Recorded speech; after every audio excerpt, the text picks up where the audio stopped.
and welcome again to another edition of West Valley Rule.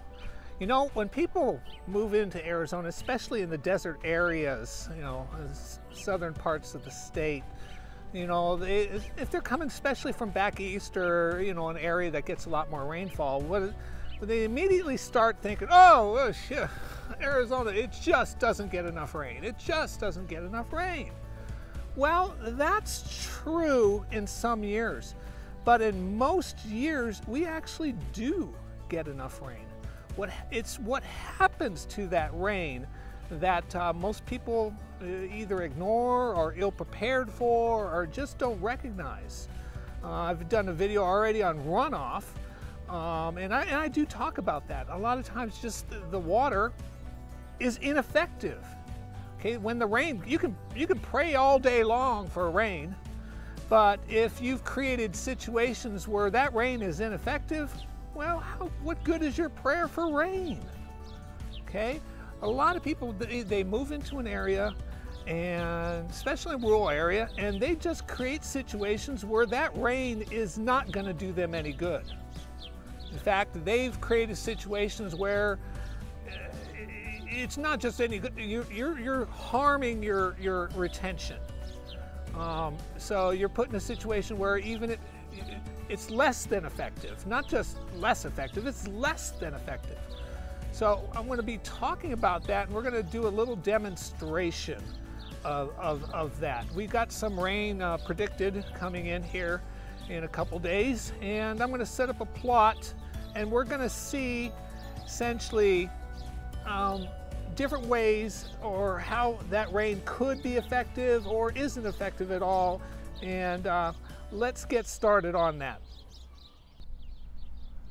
All right, I'm right across the street from our spot of green, and how we're doing it right, and I want you to kind of see in the distance. You can kind of see all that dust. Well, that's a new house going in, and of course they've done it the traditional way of just scraping everything, and now they're moving around some dirt and getting the foundation done, and you can just see all that that soil, dirt, and flying away. Well, I'm going to do this plot experimentation, or demonstration is a better word for it. And I want to give credit to, because I saw this, it was Allan Savory did this on a video, and Savory Institute, so I'm not going to take any credit for it.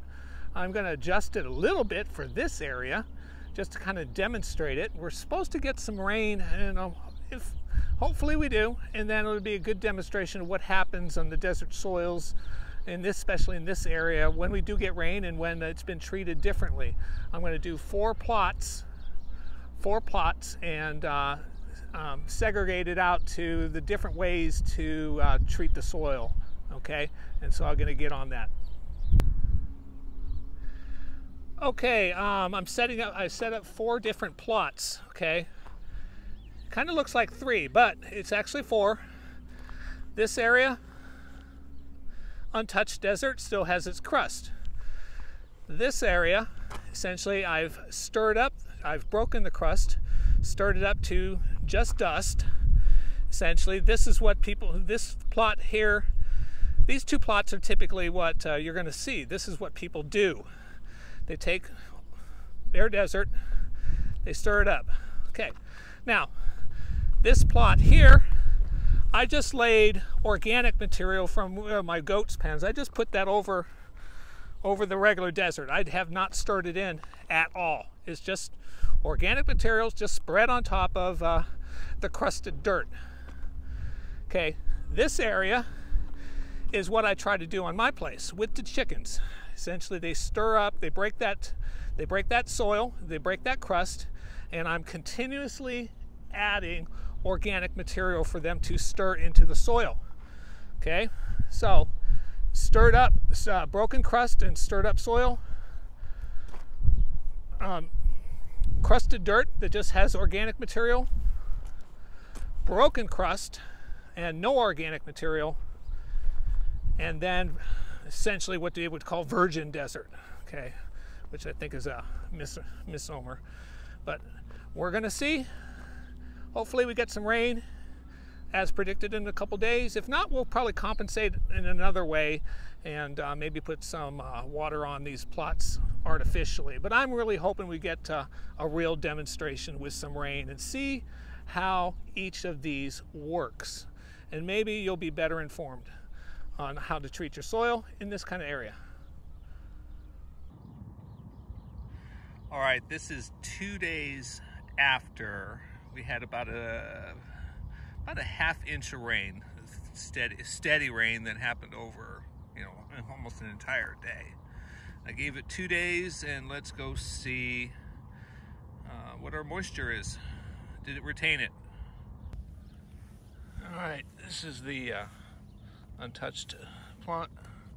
You do have some moisture there, but there's no clumping, and looks like this will dry out rather easily.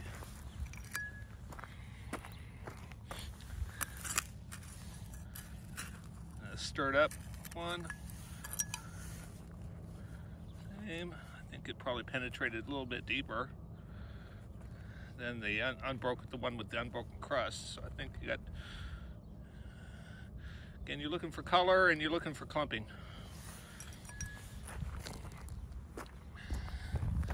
This is the one we just scattered debris on top.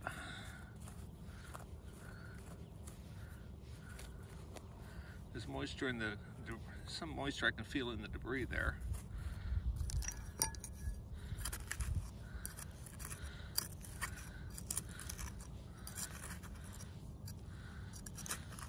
I think this feels a bit more moist down below. So I think you could say the debris helps retain some of that.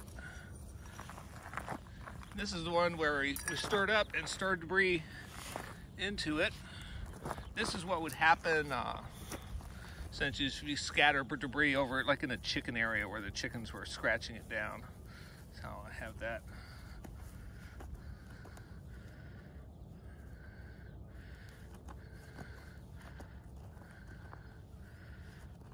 It's much better, and you actually do see some clumping.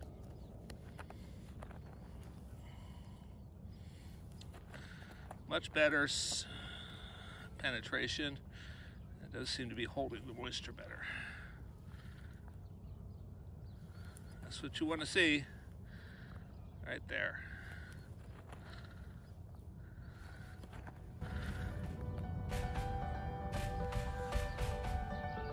Okay, I think the lesson of our plots can be summed up in this. So you move into Arizona and you want to get established, and you move onto a property like this. Well, you can use all kinds of hard work, you can use technology, you can use machinery and try to get established. You start with dirt, because this ain't soil yet. It doesn't have, now you can put a whole lot of work into it, or you can get some help, and that help involves animals. You want to turn this into this.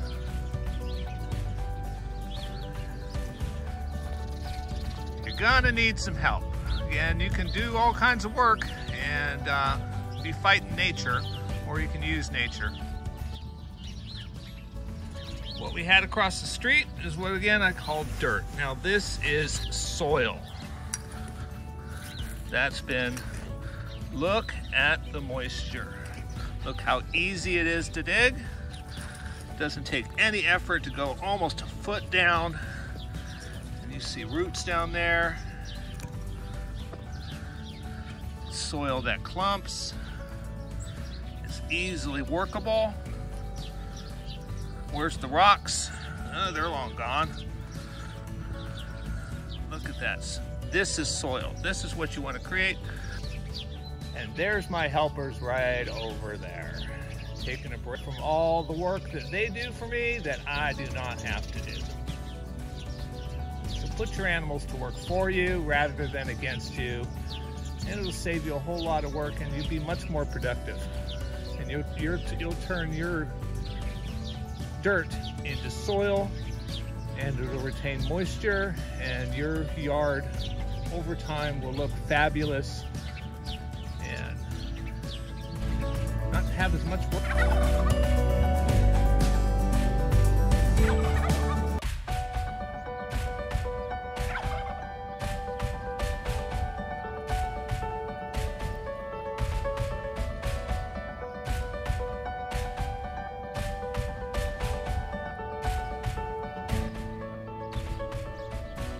Well, I hope you're now better informed of how you can create a situation where your rainfall's much more effective. If you want to move out into a rural area, you want to grow your own citrus. Well, do you really want to be paying all the water bill, or do you want to be making every little bit of rain that falls on your property effective? Think about that. You need to make your rainfall effective. And so that with any kind of agriculture, any kind of gardening, any kind of plants around your place, that should be the top of your thinking. Is the rainfall that falls on my place effective? So if you want to grow your own citrus, make sure it's effective, and we'll see you again next time on West Valley Rural.